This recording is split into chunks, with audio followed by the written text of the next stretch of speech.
은디카 얘기 좀 해보면 지난 시즌 유로파리그 우승 멤버죠. 그리고 지금 은디카가 나오는 이유는 바스토니, 파우토레스, 그바르디올 요런 선수들처럼 은디카도 왼발 센터백이에요. 그리고 왼발 센터백인 동시에 프랑크푸르트가 3백을 썼어요. 그래서 이제 3백을 쓰다 보니까 아무래도 3백의 왼쪽 센터백 요 자리에서 은디카가 뛸 수가 있다. 그래서 이제 은디카의 이야기가 계속 나오고 있고요. 일단 은디카가 왜 좋으냐? 요 선수는 체격 조건도 좋고 그리고 스피드가 빨라요. 단순하게 말하면 수비적인 측면에 조금 더 강점이 있는 선수다. 이렇게 좀 이야기를 할 수 있을 것 같은데, 은디카는 이번 시즌에 프랑크푸르트에서 3백의 핵심이었어요. 프랑크푸르트에서 두 번째로 출장 시간이 높은 선수였습니다. 3,918분 뛰었는데 그 골키퍼인 케빈 트랍, 골키퍼를 제외하고는 이 선수가 가장 많이 뛰었다. 가장 먼저 선발로 기용하는 선수였다. 이렇게 보시면 돼요. 그래서 이제 경기 기록을 보면 34라운드 중에 32경기에 나왔고 32경기가 선발 출장, 그리고 31경기에서 풀타임, 그리고 유로파리그에서도 13경기 중에서 우승하는 동안 11경기에 나왔고 10경기 선발, 9경기 풀타임, 거의 모든 경기에 나왔다. 이렇게 보시면 되고요. 지금 프랑크푸르트가 3백을 쓸 때 가장 핵심적으로 지금 사용하고 있는 선수거든요. 근데 이번 시즌 프랑크푸르트가 3백을 쓰고, 그리고 휘터 감독, 지금 감독 말고 그 전 감독이 있을 때도 3백을 썼어요. 근데 이 선수가 키가 큰데도 스피드가 엄청 빨라요. 192cm거든요. 근데 이 선수가 워낙에 스피드가 빠르니까 프랑크푸르트의 전 감독이었던 휘터 감독이 3백도 썼지만 포백을 중간중간 썼어요. 근데 포백을 쓸 때 포백의 왼쪽 풀백으로도 썼습니다. 그러니까 풀백의 역할은 당연히 볼을 끌고 올라가는 역할도 포함이 되어 있으니까 볼을 가지고 전진하는 플레이도 잘하는 선수였고, 키가 큰 것에 비해 스피드가 되게 빠른 선수다 라고 볼 수가 있겠고요. 일단 이 선수의 플레이 스타일, 어떻게 플레이했냐 이런 걸 보면 이번 시즌 다들 아시겠지만 프랑크푸르트가 3백을 쓰면서 왼쪽에 있는 코스티치를 위주로 경기를 했어요. 그래서 경기를 보면 이렇게 힌터게어, 수타, 은티카 이렇게 이제 3백을 구성했는데, 요 3백을 구성할 때 코스티치가 공격적으로 전진합니다. 그래서 아주 공격적으로 전진을 할 때, 전진을 하면 당연히 은디카가 요 넓은 공간을 다 커버해야 되는 역할이었다. 그래서 이 은디카가 이 넓은 공간을 다 커버해줬기 때문에 코스티치가 공격에만 집중을 할 수 있었고, 그래서 이 프랑크푸르트가 왼쪽 측면을 엄청나게 공격적으로 썼음에도 불구하고 그래도 수비가 좀 됐다. 이렇게 볼 수가 있을 것 같습니다. 그래서 이 선수의 히트맵을 보면 굉장히 넓어요. 이렇게 왼쪽은 거의 다 책임을 지고 코스티치가 올라가면 그 뒷공간은 은디카가 혼자서 책임진다고 봐야 됩니다. 그리고 은디카의 수비적인 능력, 요 능력은 사실은 은디카가 이번 시즌에 분데스리가에서도 그렇고 그리고 유로파리그에서는 아예 우승을 차지했으니까 은디카의 수비적인 능력은 절대 의심할 부분이 없다. 이렇게 볼 수가 있겠고요. 그렇기 때문에 이제 페리시치가 올라가면 그 뒷공간을 은디카가 메워줄 수 있는 충분한 능력을 가지고 있다. 이렇게 볼 수가 있을 것 같습니다. 그래서 이제 은디카의 수비적인 기록들을 보면 팀 내에서 볼 경합 상황에서 세 번째로 가장 많은 승리를 했어요. 그래서 은디카가 87회, 지브릴소우, 중앙 미드필더가 107회, 그리고 코스티치가 91회. 그러니까 이 수비 라인에서는 수비적으로 어떤 볼 경합 상황이 나왔을 때 은디카가 프랑크푸르트 내에서는 가장 뛰어난 선수였다. 이렇게 라고 볼 수 있고, 은디카가 아까 말씀드렸던 것처럼 192cm예요. 그래서 이 선수가 공중볼이 엄청나게 강해요. 공중볼 경합이 팀 내에서 또 1위고, 그리고 분데스리가 전체에서도 수비수 중에 가장 공중볼 경합 승리 횟수가 많습니다. 그래서 은디카는 공중볼이 아주 뛰어난 선수고, 공중볼만 뛰어나냐? 코스티치가 올라갔을 때 그 뒷공간을 혼자서 다 커버했다. 그래서 은디카는 수비적으로 보면 아주 뛰어난 선수입니다. 그래서 수비적으로만 보면 은디카는 토트넘이 영입을 했을 때 콘테 감독이 아주 좋아할 만한 유형의 선수입니다. 그리고 콘테 감독이 왼발 센터백을 원하는 이유는 빌드업 때문이에요. 왼발로 전개를 해야 왼쪽에서는 더 수월하니까 왼발 센터백을 원하죠.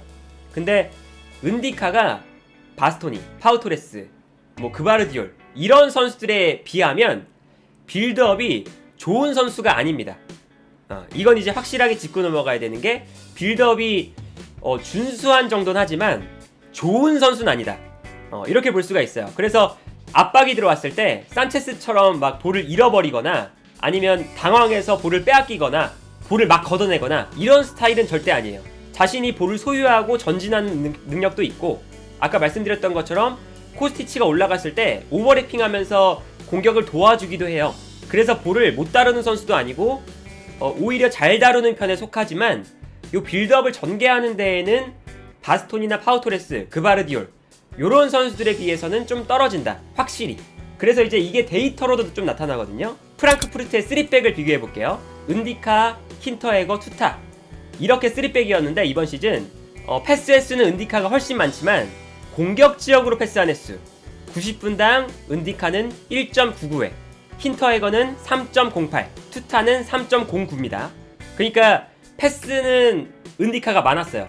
프랑크푸르트에서. 그러니까 코스티치로 가니까 볼이 당연히 볼을 받아서 패스 짧게 넘겨주고 요런 패스들은 많았는데 자기가 주도를 해서 공격을 전개하거나 공격 지역으로 패스를 찔러주거나 이러한 플레이는 거의 나오지 않았다. 이렇게 볼 수가 있는 겁니다. 그리고 롱패스 횟수를 봐도 은디카가 9.5회, 그리고 3백의 중앙 수비수인 힌터에거가 13.1회, 그리고 이제 투타가 13.8회, 그리고 전진 패스 횟수 은디카가 2.65, 힌터에거 2.91, 투타 2.84. 요 패스 횟수에서도 나타나죠. 은디카가 빌드업을 주도할 정도로의 그 정도만큼의 뭔가 패스 능력 요런 건 좀 가지고 있지 않다 라고 볼 수가 있겠죠. 그래서 이번 시즌에 프랑크푸르트가 어떻게 공격을 전개했냐, 왼쪽을 중심으로 볼을 전개했다고 했잖아요. 근데 왼쪽으로 볼을 전개할 때 은디카가 빌드업을 주도할 정도의 패스 능력을 가지고 있지 못해요. 그래서 중앙 미드필더인 소우가 있어요. 소우, 지브릴 소우라는 선수가 있는데 이 선수가 왼쪽에서 볼을 전개할 때는 은디카가 직접 코스티치한테 볼을 보내주는 게 아니라 살짝 왼쪽으로 내려갑니다. 소우가. 그러면서 이제 소우가 이 왼쪽 라인에서의 중간다리 역할을 해요. 그래서 소우가 볼을 받아서 코스티치한테 볼을 전달하는 이러한 패턴으로 왼쪽에서의 공격이 전개가 됐거든요. 그래서 이제 은디카가 빌드업을 주도할 정도의 플레이는 프랑크푸르트에서 이번 시즌도 펼치지는 못했다 라고 볼 수가 있겠고, 그리고 이제 두 번째 이제 방법, 소우가 왼쪽 미드필더가 아니라 오른쪽 미드필더로 배치될 때가 있어요. 그리고 우리 바이에른 뮌헨에 있었던 로데가 왼쪽 미드필더로 배치가 됩니다. 요럴 때는 쓰리톱의 이 왼쪽 측면 공격수, 카마다가 볼을 받아서 코스티치에게 볼을 넘겨주는 요러한 패턴을 많이 보여줬어요.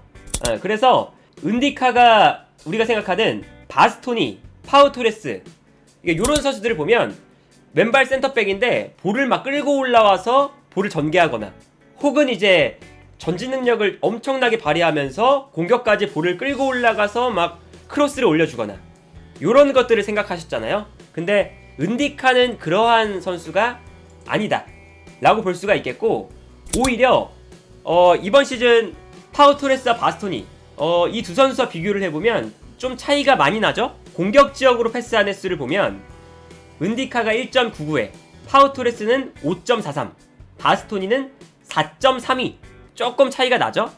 그리고 전진 패스도 은디카가 2.65, 파우토레스는 5.27, 바스토니는 4.05, 그리고 롱패스도 마찬가지입니다. 롱패스 횟수도 은디카 9.5, 파우토레스 16.3, 바스토니 12.4회. 전진 드리블도 마찬가지예요. 은디카가 90분당 86.8m를 전진했다면 파우토레스는 210m, 바스토니는 137m를 전진했습니다. 근데 물론 이거는 프랑크푸르트가 비아레알이나 인터밀란보다 공격적인 팀도 아니고 볼을 점유하는 횟수도 많지 않아요. 그런데 이 전체 패스 횟수를 비교해보면요, 은티카, 파우토레스, 바스토니가 그렇게 차이가 나지 않거든요. 경기당 한 70에서 80회 정도의 패스 횟수를 기록해요, 3명의 선수가 모두. 근데 은디카가 전진 패스나 롱 패스 횟수나 이러한 측면에서는 확실히 파우토레스, 바스토니보다 떨어지고요. 당장 자기 옆에 있는 힌터게어 그리고 투타, 이렇게 3백을 만들 때도 은디카가 분명 가장 많은 볼터치를 하는 선수인데 힌터에거나 투타보다 전진 패스나 롱 패스 횟수가 떨어집니다. 그러니까 이 선수는 수비적인 면에서 훨씬 더 강점이 있는 선수고, 공격적인 측면, 특히 빌드업적인 측면에 있어서는 그렇게 막 뛰어난 선수는 아니다. 요렇게 좀 볼 수가 있겠죠. 그래서 은디카가 오면, 은디카가 수비적으로 뛰어난 선수니까 굳이 은디카를 공격적으로 쓰는 게 아니라 로메로를 공격적으로 쓰면서 은디카가 그 뒷공간을 커버하는 역할로 쓸 수가 있어요. 로메로가 지난 시즌도 보시면 굉장히 올라와서 플레이 많이 하거든요, 공격할 때 특히나. 그래서 어쩔 때는 케인하고 같이 투톱처럼 막 뛰기도 하죠. 그만큼 이제 로메로가 올라가서 플레이할 때도 많고, 특히나 이 중원 싸움, 비수마가 왔다고 하지만 2명으로는 사실은 중원 싸움을 하기엔 숫자가 좀 부족해요.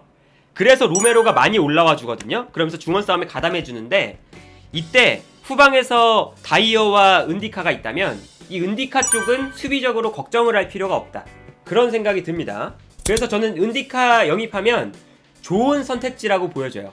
물론 이제 바스토니나 파우토레스, 그바르디올 이런 선수 영입하면 좋겠지만, 바스토니와 그바르디올은 이적료도 높고, 그리고 바스토니는 인터밀란 떠나기 싫어하고, 파우토레스는 뭐 영입 제안을 해볼 수 있겠지만 파우토레스가 또 맨유를 원하는 선수다 보니까 영입이 그렇게 쉽지는 않고, 그래서 결국에는 뭐 그런 선수들을 영입하지 못한다면 은디카 정도면 영입하는데 큰 무리가 없고 다음 시즌 좋은 활약을 보여줄 수 있는 선수다, 이렇게 좀 얘기를 할 수 있을 것 같아요.